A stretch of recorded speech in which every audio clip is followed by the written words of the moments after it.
میرا میسج ہے ہندوستان کو بھی اور دنیا بھر کے لیے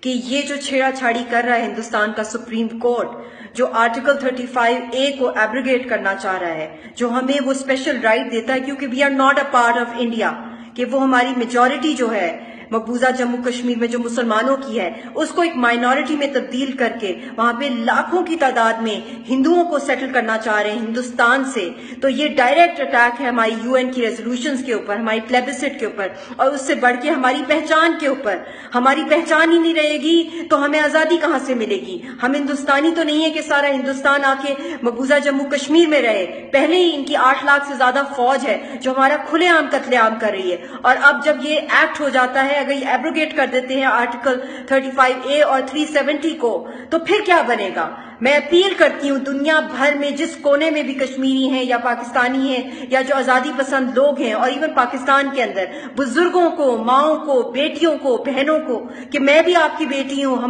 میری جیسی اور کتنی ہزاروں لاکھوں بے آسرا بہنیں بیٹیاں ہیں، ہم محتاج نہیں ہیں، نہ ہم کو بیچارے لوگ ہیں، بس ہمیں ہماری آواز جو ہے وہ دبائی ہوئی ہے ہندوستان نے، آپ ہماری آواز بنیں۔ یہ نہ ہو کہ جو سارا مقبوضہ جموں کشمیر ہے وہ کل کو ہندوستانی لوگوں سے بھر جائے اور وہ بن جائیں وہاں کے رائٹ فل اونرز۔ یہ کوئی خیرات نہیں ہم مانگ رہے ہیں، ہم بیکاری نہیں ہیں، ہماری آواز سنی جائے، دنیا کی UN resolutions, UN must wake up, اور ساری جو پاکستان کے اندر جو عوام ہے آپ ہماری آواز بنیں۔ کھلے عام خون کی ہولی کھیلی جا رہی ہے، 8 شہادتیں ہمیں ریسیو ہوئی ہیں کل رات کو، اور 25 سے زیادہ لوگ بہت کرٹیکلی انجرڈ ہیں۔ روز وہاں پہ ٹیرر آپریشنز ہو رہے ہیں، لوگوں کے گھروں میں گھس کے ان کو مارا جا رہا ہے، ریپ کیا جا رہا ہے عورتوں کو۔ آواز بنے ہماری پہچان نہ کھو جائے اس سے پہلے۔